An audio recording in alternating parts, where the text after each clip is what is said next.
안녕하세요. 오늘도 행복한 시간, 책과 함께 하는 소설입니다. 여러분의 응원은 저에게 큰 힘이 됩니다.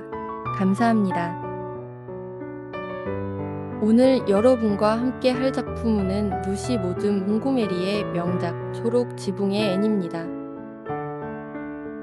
지난 영상에서 13살 생일을 맞이한 앤은 이제 10대가 되었다는 사실에 가슴 벅차하며 나중에 어른이 되면 어려운 단어도 마음껏 쓰고 앨런 사모님처럼 완벽하고 분별 있는 사람이 되겠노라 다짐합니다. 그러던 중 숙제로 이야기 짓기가 나오자 앤은 상상력이 부족해 고생하는 다이애나와 친구들을 모아 이야기 클럽을 만듭니다. 아이들은 각자 필명을 정해 비극적인 사랑이나 화려한 죽음이 담긴 소설을 쓰며 상상력을 발휘합니다. 마릴라 아주머니는 소설 쓰는 건 시간 낭비라며 혀를 차지만 앤은 모든 이야기에 교훈을 넣고 있다라고 천진하게 맞서죠. 결국 오늘도 앤은 쉴 새 없이 종알거리다가 설거지가 늦었다는 마릴라의 구중을 들으며 평범하지만 활기찬 하루를 보냅니다.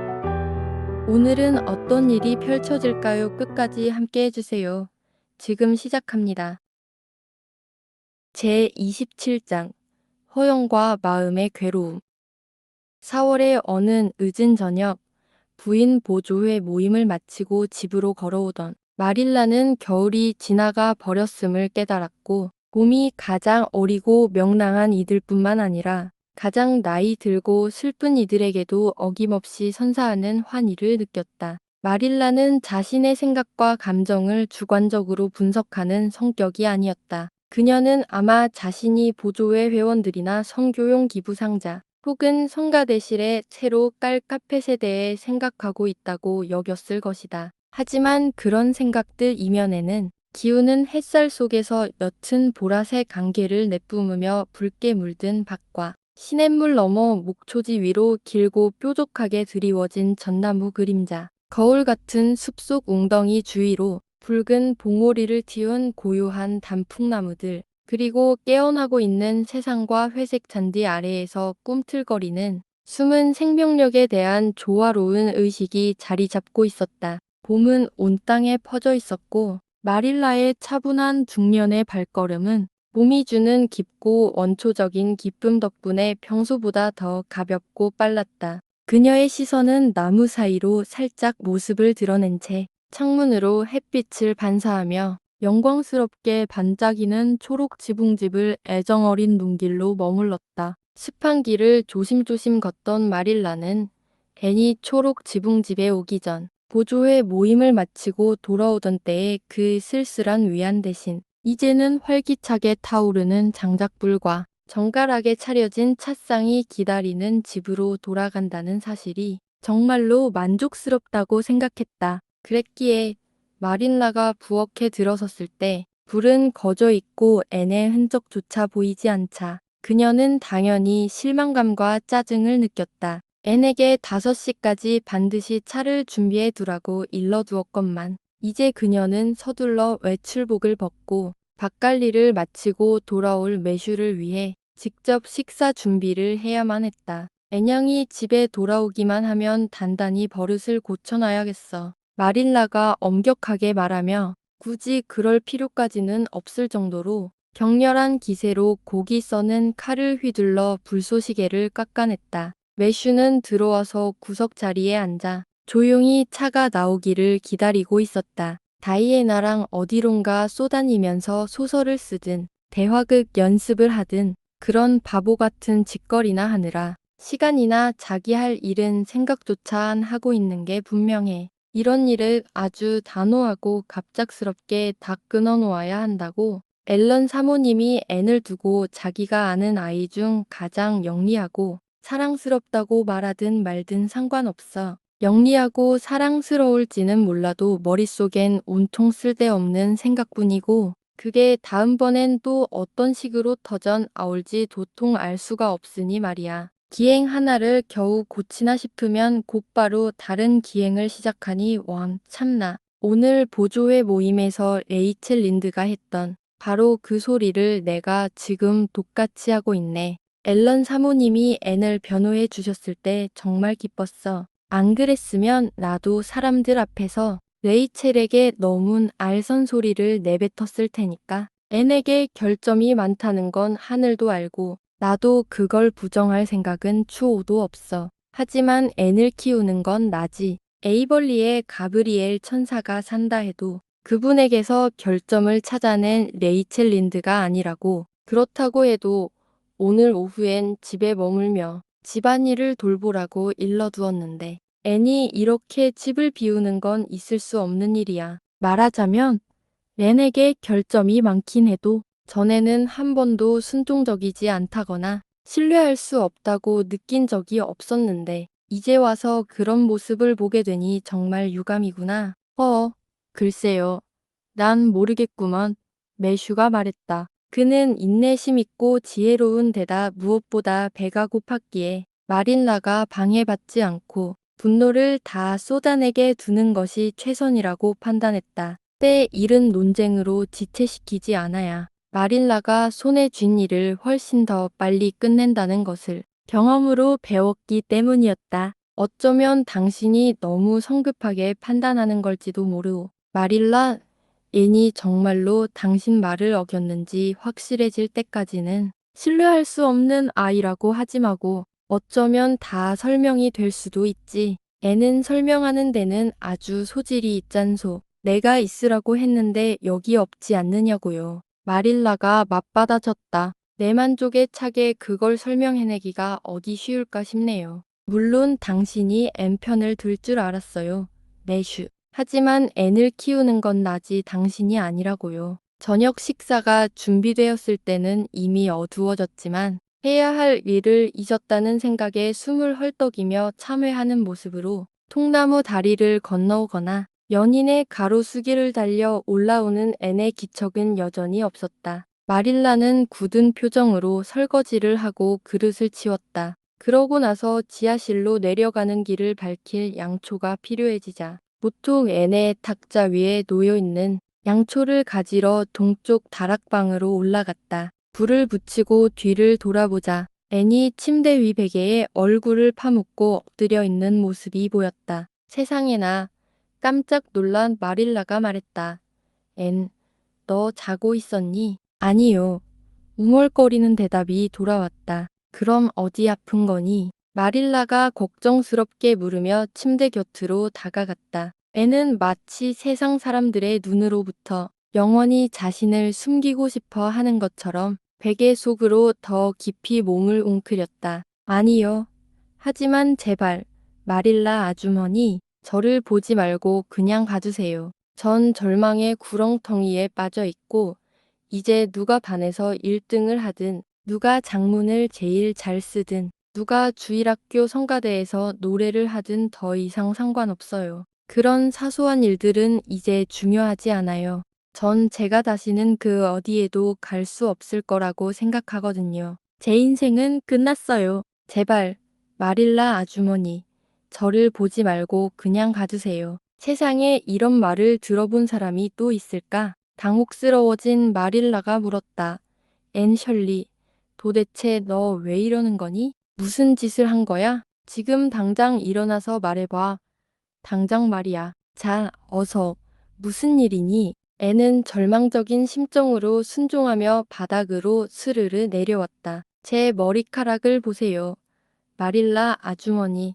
앤이 속삭였다. 그에 따라 마릴라는 양초를 들어올리고 앤의 등 뒤로 무겁게 흘러내린 머리카락을 세밀하게 살펴보았다. 그것은 분명 아주 기괴한 모습이었다. 앤 셜리, 내 머리카락에 무슨 짓을 한 거니? 아니, 이건 초록색이잖니. 지상에 존재하는 색 중 굳이 이름을 붙이자면 초록색이라 할 만했다. 묘하고 칙칙한 청동빛 초록색이었는데 군데군데 원래의 빨간색 가닥들이 섞여 있어 그 소름 끼치는 효과를 더욱 돋보이게 했다. 마릴라는 평생 그 순간에 앤의 머리카락만큼 기괴한 것은 본 적이 없었다. 네, 초록색이에요. 앤이 신음하듯 말했다. 빨간 머리보다 더 나쁜 건 없을 거라고 생각했어요. 하지만 이제 초록색 머리를 갖는 게 10배는 더 끔찍하다는 걸 알게 됐어요. 오, 마릴라 아주머니, 제가 얼마나 처절하게 비참한지 아주머니는 전혀 모르실 거예요. 내가 어쩌다 이 지경이 됐는지는 모르겠다만 곧 알아내야겠구나.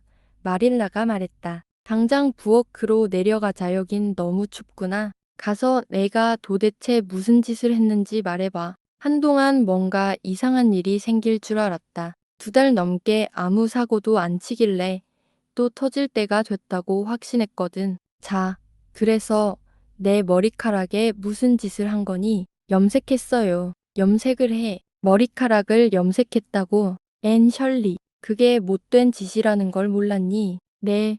조금은 못된 짓이라는 걸 알았어요.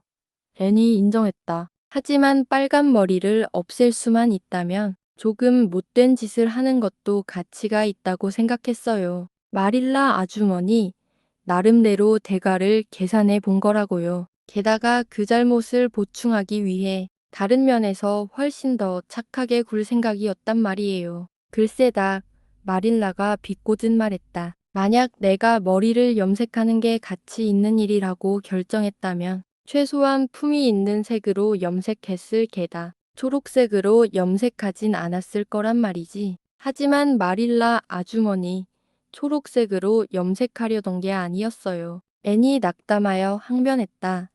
제가 나쁜 마음을 먹었다면 어떤 목적을 달성하려고 나쁜 마음을 먹었겠지요. 그 사람은 제 머리카락을 아름다운 칠흑 같은 검은색으로 바꿔줄 거라고 했어요. 분명히 그렇게 될 거라고 장담했다고요. 제가 어떻게 그 사람 말을 의심할 수 있었겠어요. 전 제 말을 남이 의심할 때 어떤 기분이 드는지 잘 아는걸요. 그리고 앨런 사모님도 누군가가 진실을 말하지 않는다는 증거가 없는 한 결코 그 사람을 의심해서는 안 된다고 하셨단 말이에요. 이제 증거가 생겼네요. 초록색 머리카락이야말로 누구에게나 충분한 증거니까요. 하지만 그때는 증거가 없었고 전 그가 하는 모든 말을 절대적으로 믿었어요. 그 사람이 누구니? 도대체 누구 이야기를 하는 거야? 오늘 오후에 왔던 방문 판매원요. 그 사람한테서 염색약을 샀거든요. 앤셜리?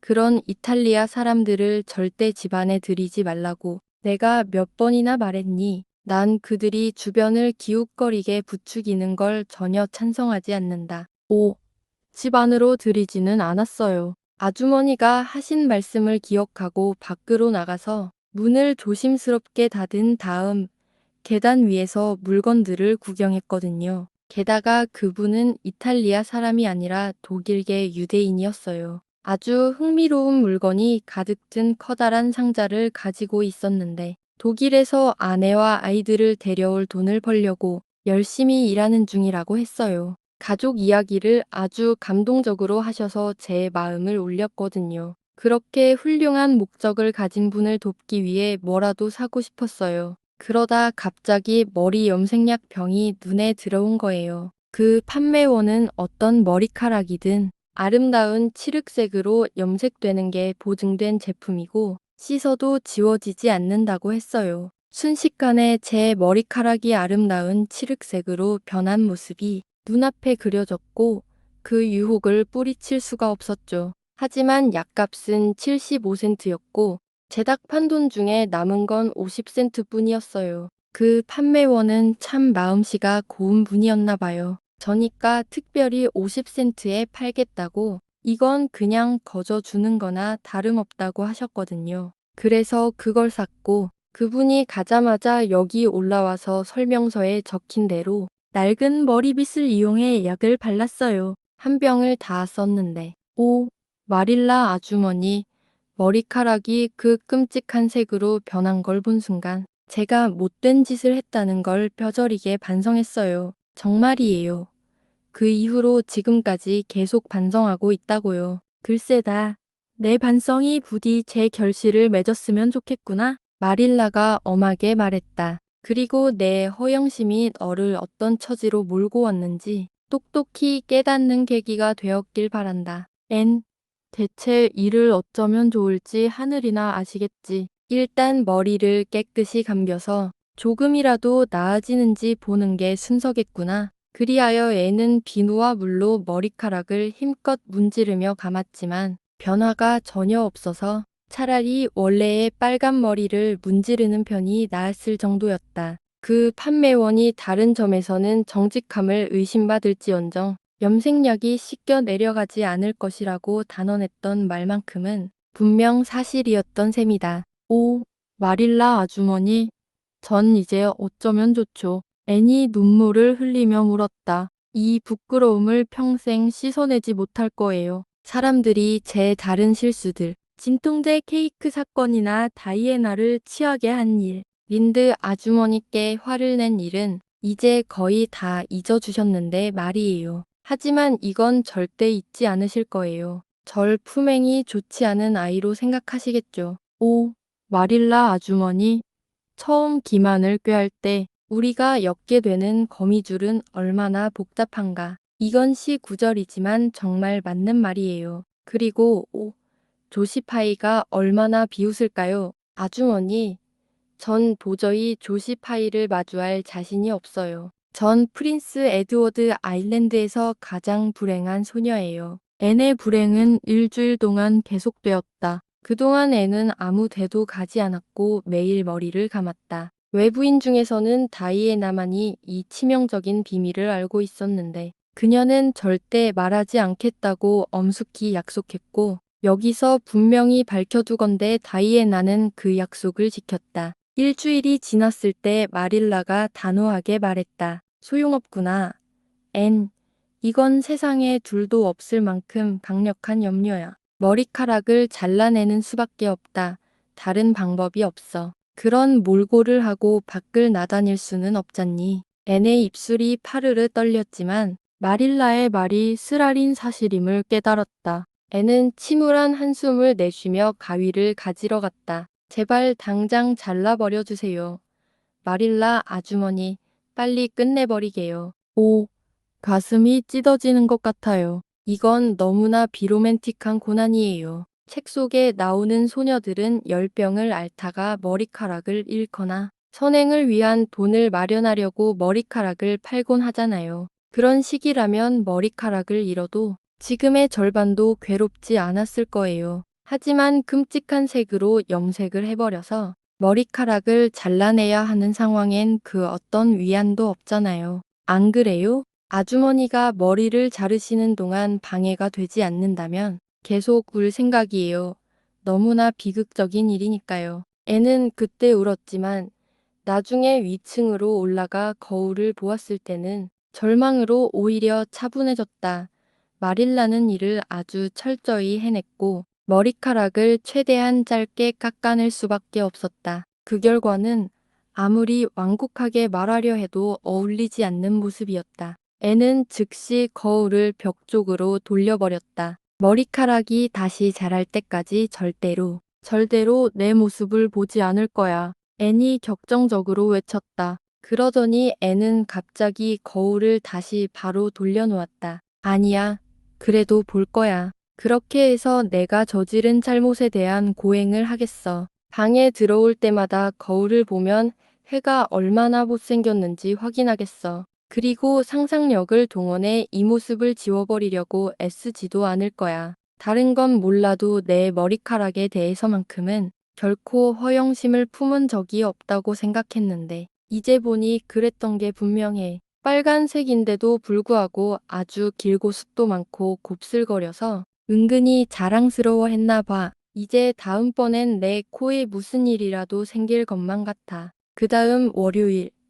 앤의 짧게 깎인 머리는 학교에서 큰 화제가 되었다. 하지만 다행히도 그 누구도 진짜 이유를 알아채지 못했다. 심지어 조시 파이조차도 말이다. 다만 조시는 앤에게 내 몰골이 꼭 완벽한 허수아비 같다는 말을 전하는 것만큼은 잊지 않았다. 조시가 나한테 그런 말을 했을 때 아무 대꾸도 안 했어요. 그날 저녁 두통을 앓고 소파에 누워있는 마릴라에게 앤이 속마음을 털어놓았다. 그것도 내 벌의 일부라고 생각해서 참을성 있게 견뎌야 한다고 생각했거든요. 허수아비 같다는 말을 듣는 건 힘든 일이라 대거리하고 싶은 마음이 굴뚝 같았지만요. 하지만 그러지 않았어요. 그저 경멸 어린 시선을 한번 쓱 보내주고는 조씨를 용서해버렸죠. 누군가를 용서하고 나면 자신이 아주 도덕적으로 고결하게 느껴지지 않나요? 이제부턴 모든 에너지를 착해지는 데만 쏟고 다시는 예뻐지려고 애쓰지 않을 거예요.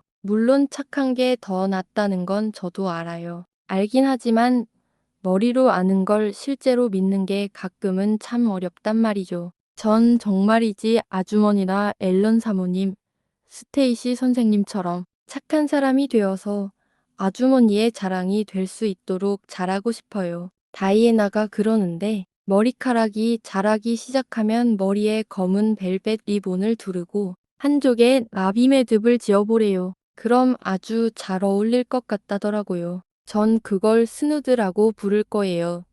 이름이 참 로맨틱하잖아요. 그런데 마릴라 아주머니, 제가 너무 말이 많은가요? 머리가 더 아프신 건 아니죠? 이제 좀 괜찮구나. 오늘 오후엔 정말 끔찍하게 아팠다만 말이다. 이놈의 두통이 갈수록 심해지는구나. 의사한테 진찰을 좀 받아봐야겠어. 내 수다 말이다만 딱히 거슬리지는 않는다.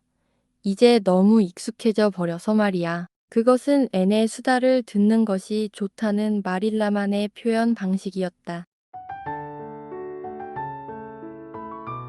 앤은 판매원에게 염색약을 구매해 염색을 한 후 칙칙한 청동빛 초록색 머리카락 사이로 군데군데 원래의 빨간색 가닥들이 섞여 있는 본인의 머리색을 보며 얼마나 속상했을까요? 하지만 이번 계기로 인해서 모든 에너지를 착해지는 데만 쏟고 다시는 예뻐지려고 애쓰지 않을 거라고 다짐을 하게 되죠. 염색 사건이 그리 나쁜 사건은 아니었다는 생각이 드네요. 오늘 이야기 여기까지입니다. 끝까지 함께 해주셔서 감사드립니다.